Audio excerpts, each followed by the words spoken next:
And welcome back to Primetime News. And a special welcome once again to our viewers on onespotmedia.com. Up first this evening, will he or won't he stay at the helm? The question being asked after a damning Integrity Commission report implicating the National Water Commission NWC President Dr. Mark Barnett. A Primetime News expose in 2021 revealed that an apartment complex was being built despite several breaches on Charlemont Drive in St. Andrew. Now, the Integrity Commission is recommending that action be taken against the NWC president, his wife, the developer, and the Kingston and St. Andrew Municipal Corporation, KSAMC. Anthony Lugg has our story.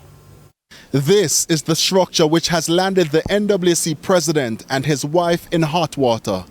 The development consists of 6 two-bedroom apartment units and 6 three-bedroom apartment units. However, permits granted by the KSAMC and NEPA were for the development of 12 one-bedroom units. When our news team highlighted the issue back in 2021, residents were livid.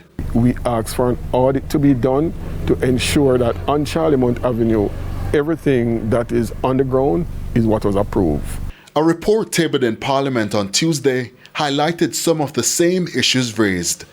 President of the National Water Commission Mark Barnett and his wife Annette Francis Barnett have since been referred to the Director of Public Prosecutions for a determination to be made on whether they should be prosecuted for breaches of building permits. The Integrity Commission's Director of Investigation also recommends that the NWC apply sanctions against Mr. Barnett to restore public confidence in its leadership and to demonstrate that such conduct will not be tolerated in public office.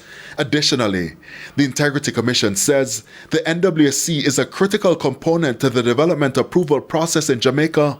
Therefore, the head of that entity and its officers should not be seen or found to be in contravention of the laws governing the development process. As it relates to the conduct of Mrs. Barnett and her office as an attorney at law, the Director of Investigation recommends that the General Legal Counsel take such actions as it may deem necessary and appropriate, having regard to the canons of professional ethics.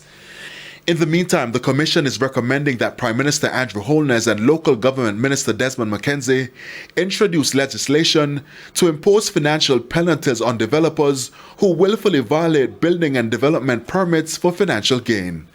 The Director of Investigation recommends that profits attributable to breach be forfeited. Anthony Lugg, TVJ News.